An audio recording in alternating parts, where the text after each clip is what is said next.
Дидиш компани бүтээгдэхүүн үйлчилгээнийхээ хүртээмжийг нэмэгдүүлж, хэрэглэгчийн туршлагыг сайжруулах зорилгоор шинэ төрлийн дижитал салбаруудаа нээжээ. Ингэснээр хэрэглэгчид уламжлалт үйлчилгээ болон өөртөө үйлчлэх ухаалаг системийг нэг дороос авах боломж бүрдэж байна.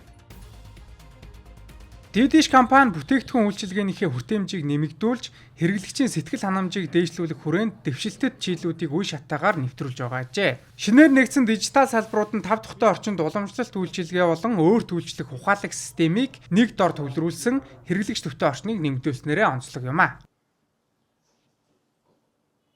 За хоёр салбар нь болохоор нэг салбар нь болохоор энэ баруун бүсүүд буюу одоо энэ бидний одоо мэдгээр одоо нэгдүгээр болон цадлан Москва оруулсан урдталт гэсэн гархан салбар. За нөгөөх нь болохоор зүүн бүсэд тэнгэр худалдааны төв. Одоо л нөгөө шинээр ийм арт орсон байгаа юм дээр бол байршиж байгаа. За тэгээд дижитал салбарын давуу тал нь болохоор юу гэхээр хэрэглэгчийг уламжлалт үйлчилгээгээ салбараас орж иж нөгөө харилцаа хэрэглэгчийн ажилтнаас авахаас гадна яг киоск төхөөрөмжөөр дамжуулаад заавал ажилтны тусламжгүйгээр өөрөө бүтээгдэхүүн үйлчилгээ авах юм боломжтойгоор давуу талтай байна. За тэгээд энэхүү салбаруудын бас нээлттэй холбоотойгоор бол шинэ хэрэглэгчдэд зориулаад бол багц төхөөрөмж урамшуул зарласан байгаа.